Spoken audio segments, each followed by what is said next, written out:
Most people just blame age for shaky balance after 60.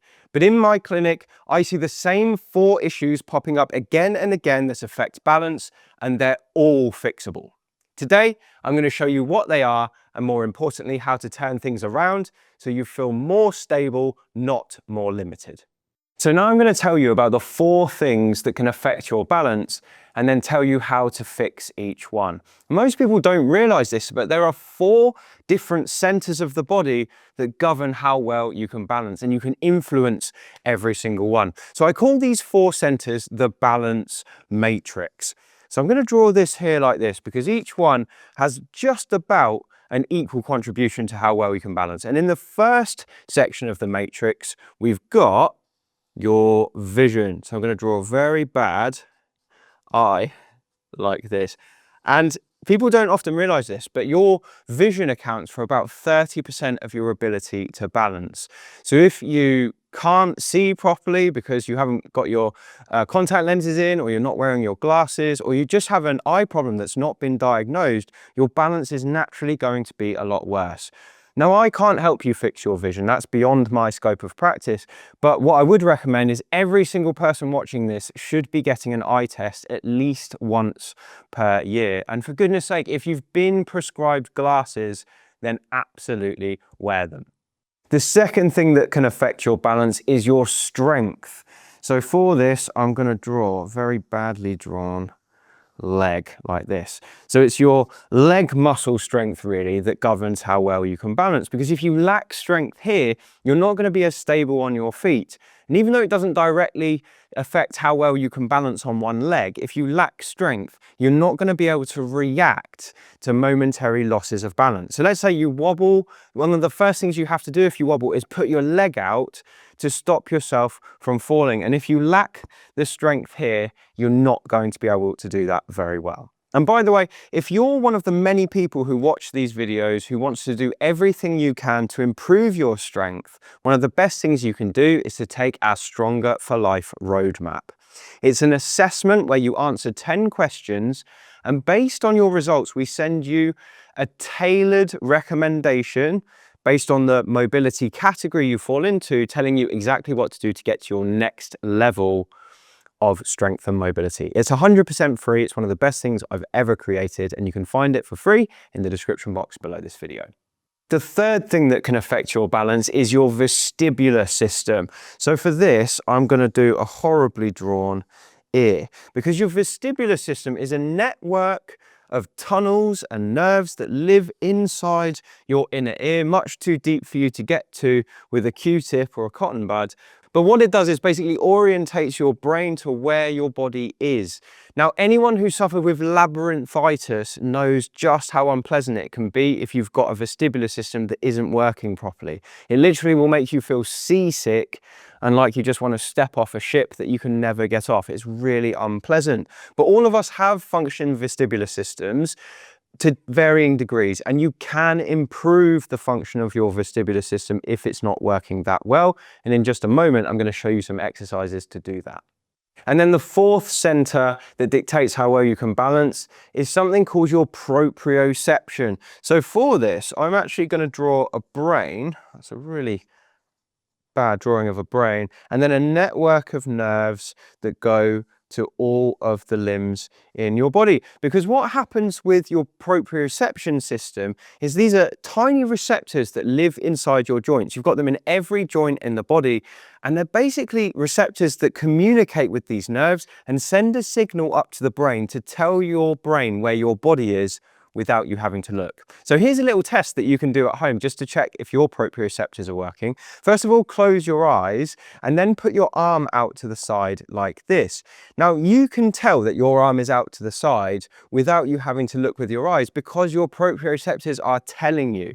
If they weren't working, you just wouldn't be able to tell your arm is out to the side.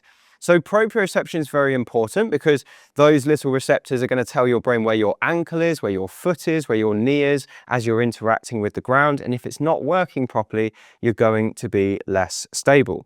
Now, the good news is, again, you can train these proprioceptors to function better. And if you do all of these things, your balance is going to be so much better. So I'm going to show you some fantastic exercises to help you do that now. But before I show you them, I just need to make you aware they're not suitable for everyone, and please avoid any of the ones that cause you pain. So as we've discovered, the first thing we need to do if we want to improve your balance for good is to make you stronger. And by stronger, we really mean strength in your legs and your hips and your core. And there's one brilliant exercise that sits above all else to help us do that. I'm going to show you it now. All you need for it is a chair, and optionally, you can have a weight to make this exercise harder if it's too easy. So what we're going to do here is start off sitting on a dining room chair, shuffle right to the edge of it so you just perch on your sitting bones, have your hands out the way like this, keep your back up nice and tall, feet underneath knees, and then you're going to go nose over toes, forward and up, and then very slowly put the movement back down into reverse. Now, it seems to be this lengthening contraction phase that's especially important for people when we're talking about balance, because most falls happen when we're stepping from a height down to a lower height.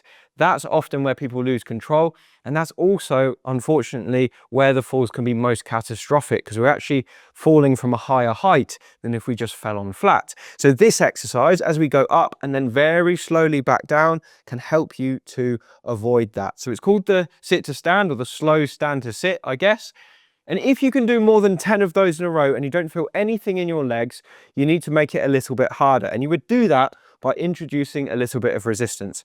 So a dumbbell like this works well, or you can fill up a bag with heavy books and hold it into your chest. This is how it would look. It's exactly the same, but you keep that dumbbell held into your chest like this. You go forward and up and come up like this, and then stick your bottom out, bend your knees, and slowly return to the chair. And obviously the weight you're holding has just added a little bit to your body weight to make it tougher. That's all it's done. So if you go forward and up like this, the bit that people lose control is now, right when they're about 1 to 2 inches from the chair. So that's the time when you really want to exaggerate how slowly you're going down. It feels harsh, it feels uncomfortable to do, but that's where the biggest payoff is. So if you can master those exercises, you're going to tick off the first major component of balance. Let's have a look at component number 2 now. By the way, if you're enjoying this routine so far and you want more help in improving not just your balance, but your strength and your mobility as well, one of the best things you can do is join my lifelong mobility program. There's tons of follow along exercise routines inside where you just stick it on the TV and watch and copy me as I do the sets with you. And if you're interested in that, you can find details of it in the description box below the video. Okay, so as we discussed, the second thing we need to improve is your vestibular system, which is the workings of the inner ear. And I've got 2 brilliant exercises to help you get started with this kind of thing that I'm going to show you now. So you can do both of these sitting as a basic variation, and I recommend you start off sitting just in case these exercises make you feel dizzy or sometimes sick. So please don't do them if they cause either of those symptoms, but if they do, then at least you're sitting down. Now, if you want something tougher, you can do these same exercises, but standing up with your feet close together. But just make sure you put yourself in the corner of 2 walls to make yourself safe. I'm going to show you the seated variation now. So we've got 2 things to do. The first thing, you're going to sit up nice and tall. You're going to take your finger out in front of you and you're going to look directly at your finger. And all you're going to do now is move your finger to the side and track it with your eyes. And you're going to go as far as you can until you start to lose sight of your finger. And then you're going to move back towards the center. And when you get to the center, you're then going to move across your body, still tracking it with your eyes, but not turning your head. You're basically just going to repeat this. And I would go 5 ways out to the right, or 5 times out to the right, and then 5 times out to the left, keeping it nice and slow, moving in a really controlled, steady way like that. You might find that you get a bit of eye strain doing that, but typically it's not harmful. It's just training your balance centers to adapt to which way your eyes are moving. Now, to progress that, you can start to do this kind of thing. So you can move your finger in odd patterns. keeping your eyes on it like this. Make sure to do it slowly because otherwise it might make you dizzy. But again, if you can avoid that, that's great. But if it does make you a little bit dizzy, usually that's nothing to worry about. It's just your vestibular system kind of getting used to it. But once you've done that for a while, the second thing you can do is keep your finger out in front of you, and this time move your head without moving your eyes. So you're turning your head whilst keeping your eyes fixed on your finger. So hopefully you can see what I'm doing there. I'm keeping my eyes fixed on one point. Hopefully I'm not going too cross-eyed, and then just turning from left to right like that. So these are funny little exercises, but they make a big difference to your vestibular system when done over time. Do them in bursts of 1 to 2 minutes at a time, maybe 2 or 3 times per day, and over time that will make a big difference to the function of that system. Let's have a look at the final thing we need to correct now, and let me show you exactly how to do it. So as we discussed, the final thing you need to improve is your proprioception, which is your sense of where your limbs are without you needing to look at them. And I've got a lovely fun exercise for you to try now. You just need 3 cups, ideally paper cups, but I guess you could use any type of cup. And you need a space at home where you can put yourself in the corner between 2 walls. We call this the safety corner, and it's the safest place to practice balance exercises. So take your cups, and what I want you to do is put them on the floor around you, in front of you like that. So a bit of a space between them. You're going to stand in your corner, so if anything happens, you've got the walls each side.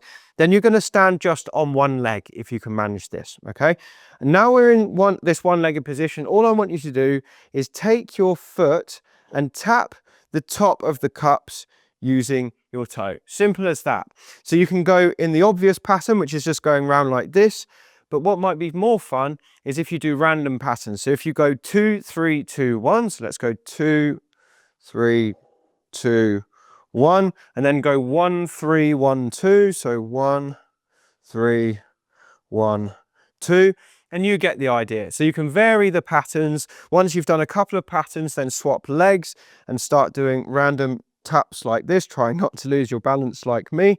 And this is just a really nice exercise to help you improve your sense of where your legs are in space. To make this tougher, you can add more cups, you can sort of randomize the position they're in, you can spread them out more. There's so many different things you can do, but this is a brilliant exercise to practice. A couple of minutes a day is all it takes, and it will make a huge difference to your balance over time. So hopefully that's all made sense. Drop a comment below if you're going to give these things a try, because I would love to read your thoughts. And we've got another video on the screen right now to help you improve your balance even more and prevent falls. So click on that if you're interested, and I'll see you again on the next one.